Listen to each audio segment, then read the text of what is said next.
ચકલીગર ગેંગના 3 સભ્યોને પકડી પાડતી એલસીબી। જેતપુર, ધોરાજી, ઉપલેટા, ગોંડલ વિસ્તારમાં થયેલ ચોરીનો ભેદ ઉકેલાયો। ચકલીગર ગેંગના સભ્યો ગરફોડ ચોરી અને બાઇક ચોરીને આપતા હતા અંજામ। એલસીબી ટીમે સોનાના દાગીના, કાર, રોકડ રકમ મળી કુલ 5,80,150નો મુદ્દામાલ પકડી પાડ્યો। આરોપી પાસેથી ચોરી કરવાના સાધનો પણ પકડાયા। ચકલી ગેંગના 3 સભ્યો પકડાયા જ્યારે 2 સભ્યો વોન્ટેડ જાહેર કરાયા છે। પકડાયેલ આરોપી સામે અનેક ગુના નોંધાઈ ચૂક્યા છે।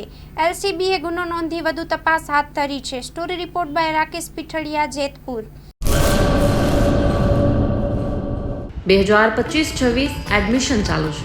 ઓછા અભ્યાસે ઝડપી નોકરી મેળવવાની સુવર્ણ તક। સતત 8 વર્ષથી નંબર 1 રહેલી સંસ્થામાં અભ્યાસ કરી અનેક વિદ્યાર્થીઓ સરકારી નોકરી મેળવી ચૂક્યા છે। ફાયર સેફટી કોર્સની થિયરી અને પ્રેક્ટિકલ તાલીમ સચોટ રીતે આપતી એકેડમી એટલે Gujarat industrial fire and safety academy. પ્રવેશ લાયકાત ધોરણ 10 થી 12 પાસ।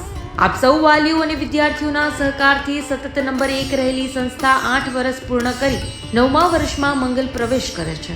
ભવિષ્યના ઘડતર અને સારી નોકરી મેળવવા આજે જ સંપર્ક કરો Gujarat industrial fire and safety academy, બીજા માળે રાષ્ટ્રભાષા ભવન, બસ પોર્ટની સામે, ભુજ, કચ્છ। સંપર્ક 9737296001 8155030882।